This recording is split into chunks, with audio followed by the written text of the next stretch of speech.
Hey everybody, and welcome back to Misfit Corner Comics. This is the artist known as Andrew speaking, and today we're getting ready to prepare another box to be sent to CGC to have some comics graded. Now, the last box I sent was some modern books, and I'm still waiting to get those back. They should be here hopefully anytime now. But the next box is going to be some older, more classic stuff, some of the stuff that's pre-1975, and I've got a bunch of them, and I'm going to have to decide which ones are my priorities. Which ones do I want to send off first? I do have hundreds of comics that I have in boxes ready to be prepared to go to CGC, but we're going to prioritize the ones that might be able to make the most amount of money in order to fund even more slab books. But let's just go through a little stack here and show off some of the ones we have that we're considering sending. We have here Detective Comics issue number, what number is this, can I tell? Number 315. It's a classic looking 12 center. Very cool, very nice, very pretty comic. Next up, this one is a high contender. This is Batman issue number 189, the first appearance of the Silver Age Scarecrow. This one, because of its keyness, is high on the list of potentials to get graded. Even if it's not in the greatest condition, it's still a significant key and worthy to be pressed, cleaned, and sent off for grading. Next up is Batman number 206. Just got a really great cover there. Nice. Another 12-cent issue. Then we have Batman number 186. We got the Joker on the cover, which is always a good thing. Love it, love it. Next up, with another Joker cover, is issue number 332 of Detective Comics. This one actually looks really nice. Definitely worth getting graded. This one, it's Detective Comics number 475. This one's a little beat up, so it's lower on the priority list to get graded, but still, what a great looking Marshall Rogers cover. I mean, gorgeous with the Joker fish. Next up, just a random issue of Detective Comics, number 323, another 12-cent issue that looks really nice. We've got from Marvel, Devil Dinosaur number 1, first appearance of Devil Dinosaur and Moon Boy. We have Logan's Run number 6, which is the first Thanos solo story. It's not the first appearance of Thanos, but it's significant in key in that it's Thanos' first solo story, and he actually fights Drax in this story for those who aren't aware.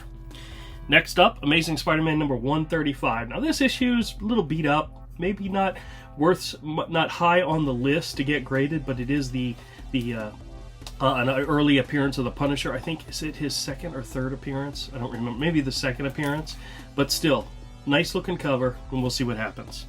Next up, this is one that's high on the list. This is Strange Tales, issue number 169, first appearance of Brother Voodoo. Once again, it's a key issue, which makes it high on the list of potentials to be worth a lot. Next up, Daredevil number 158. This one, when it was traded into me, it was pointed out this is Frank Miller's first work on Daredevil, not his first work drawing Daredevil, but his first work on the title. Significant in that simple fact, and there's a lot of Frank Miller fans out there. I'd love to have this issue signed, but I don't know if I'm going to be going anywhere near where Frank's at anytime soon, but still worthy of potentially being graded. Next up, Amazing Spider-Man number 238. I think this is like an 80s issue. It's not a pre-75, but it's the first appearance of the Hobgoblin, so decent enough issue to get slabbed just because of the keyness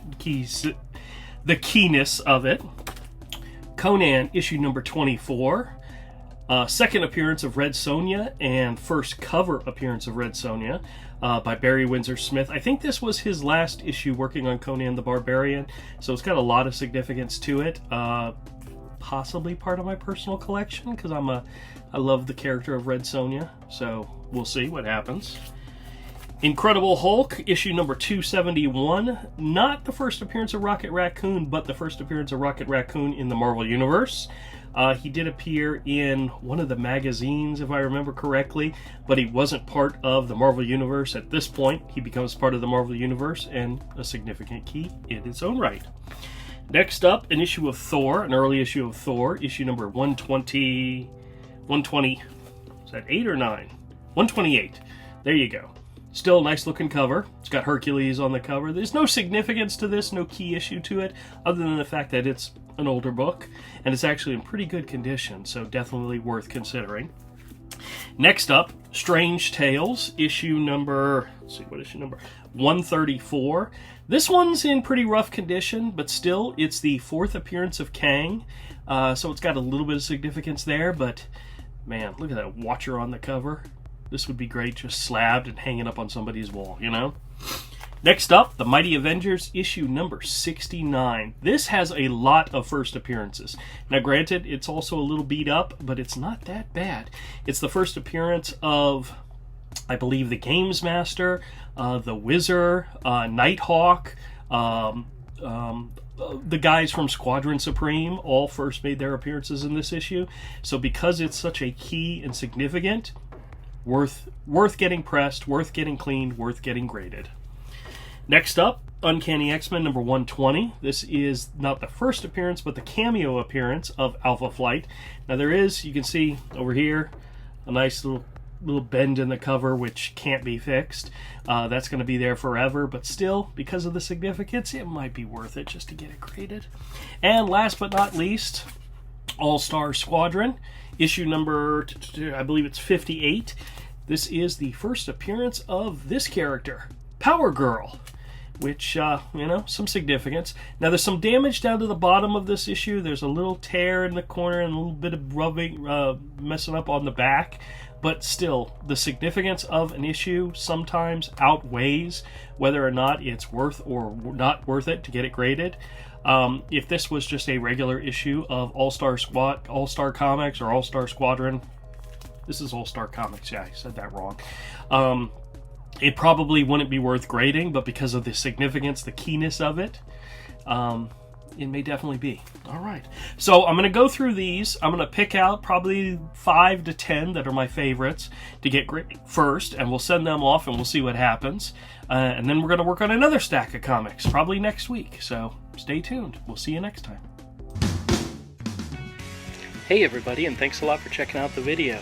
If you like the content, click the subscribe button and hit the bell for notification. Leave us a comment. Let us know what you think. Thumbs up, thumbs down, either way, and we'll catch you all next time.